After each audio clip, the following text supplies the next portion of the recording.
Hello everyone, I'm Marina and it's Sakramel School. There is a range of clients no coating lasts on. There's been a video on this topic on my channel and today the model is here again. So we will see how the coating lasted on her and try a new strengthening technique. Stay tuned till the end and let's get right into it. Remember these nails? This green gel coating is 3 weeks old. Some of the corners have chipped, but actually I'm very satisfied with the results. Because the coating used to last only 3 days on my model, and then peeled off. So the technique that I used worked. On the left hand, I sealed the tips with a hard gel. And I strengthened the right one with an acrylic powder. I removed the coating up to a thin underlay and file off all the liftings. I was surprised that on some nails the coating peeled off in the cuticle zone and not in the free edge part. Well, a silicone carbide polisher might have caused it, because it smoothes the surface out. Or a dehydrating toner? Well, I can't say for sure, but one of these factors affected it. Some of the corners have chipped and got rounder, and since we want a clear shape, I will build them up. I'm using a purple carbide drill bit to remove the coating. I love the way it works. It is super efficient and its tip helps to clean up the cuticle zone. I smooth it out and keep a thin layer of the base coat left. In case the coating peels off badly, touch it up with a file instead. Now I push the cuticle with an orange stick and get it ready. The skin is always rough on the middle finger of an active hand, so I clean it up thoroughly. I always polish the nail plate with a file and not a buffer, because it lifts up the nail scales for better bonding. I file in one direction from left to right, or towards the central part. Don't move back and forth. That will lift up the scales, and the nail surface will get smoother.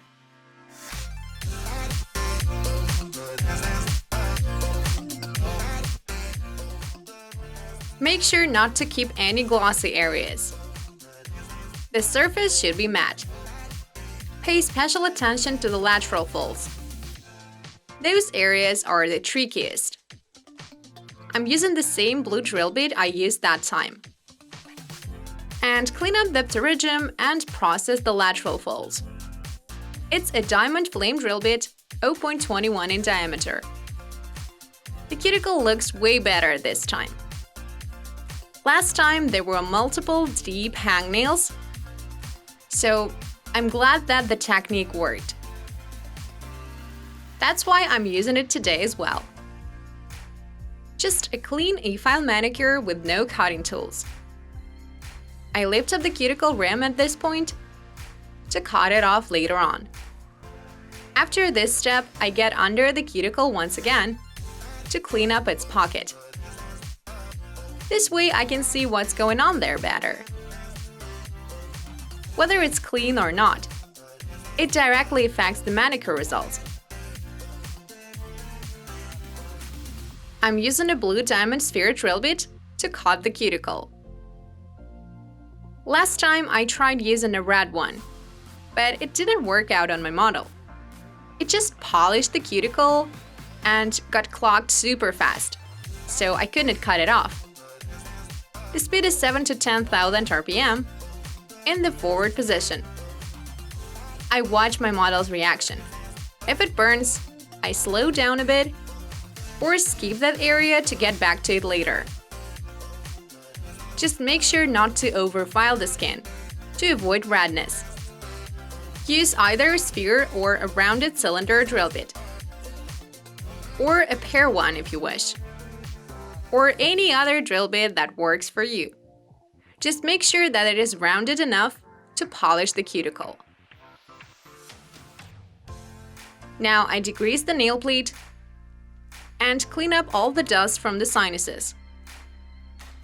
Now, again, for better bonding, I will use an acidic primer on the free edge.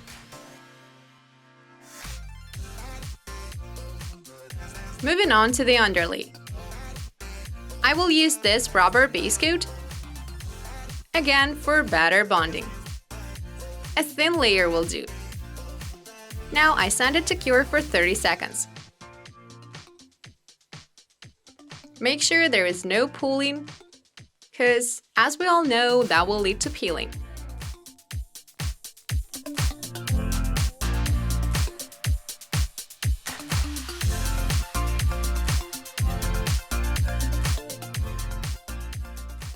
Now, to build up the missing corners and form a clear shape, I will be using this gorgeous shimmery acrygel by the brand Cosmoprofi.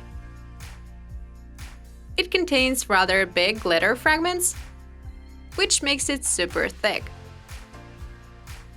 This way, it's nice to build up missing corners with it, because it doesn't fall under the nail when we don't set up a form. So that's perfect for beginners.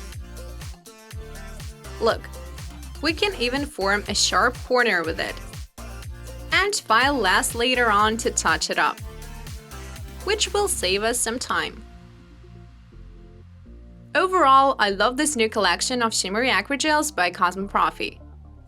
They differ in consistency. There are liquid ones that do flow under the nail plate, and thicker acrygels.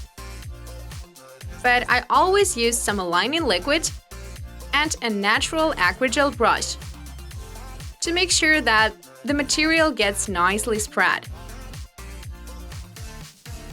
This long brush is used for acrylic sculpting, so it works way better than shorter ones.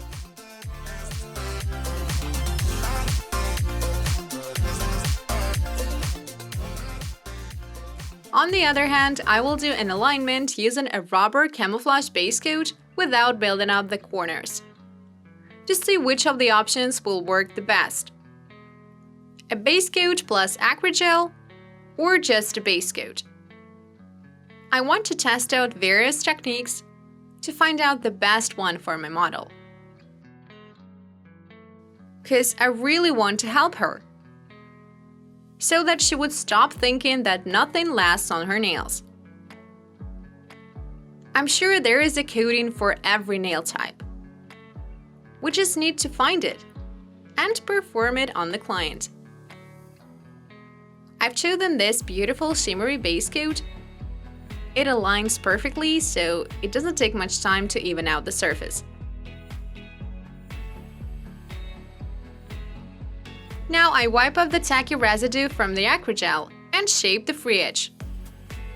I sharpen the corners and smooth out the surface for a smoother base application.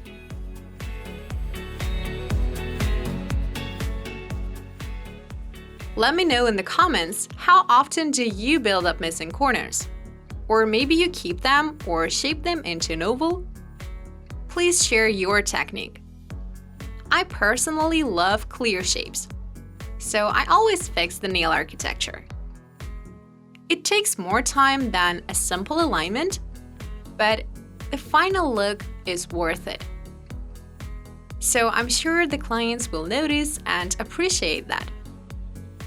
And will stay loyal to that nail tech who knows all about nail strengthening and repair, just in case. And since this technique is time-taking, it should be considered as either an additional service to the main paycheck, or we can include it into the manicure cost right away. So it will be a complex procedure.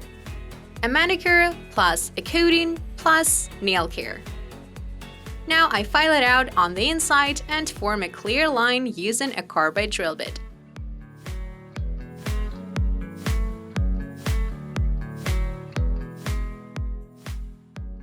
Let's take a closer look at the tips of the natural nails.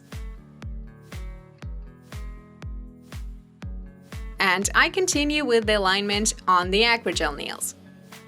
Don't use too much base coat here, because there is already a perfect architecture on the free edge. We just add some more on the apex and gently pull it towards the free edge. I tilt the model's finger down to avoid pulling under the cuticle. Such shades are hugely popular now, so go for glitter, shimmery, or pearly materials. I personally love them too.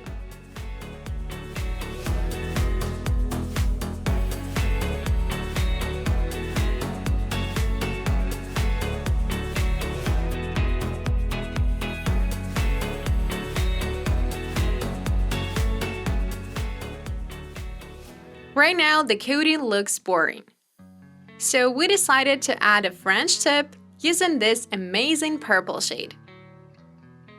I'm using a thin brush to paint it.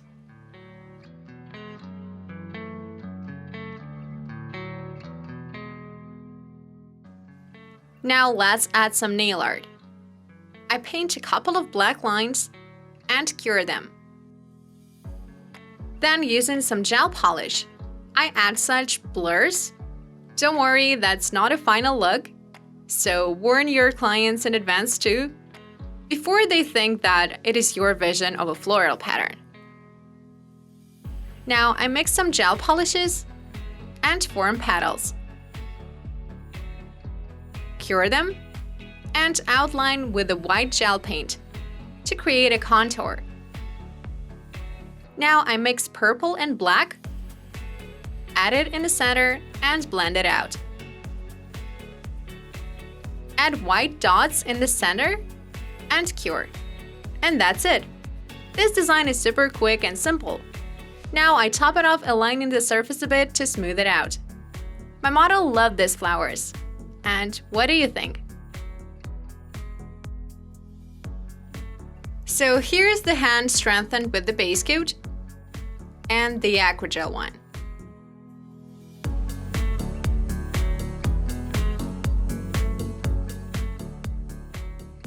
Here's the final look.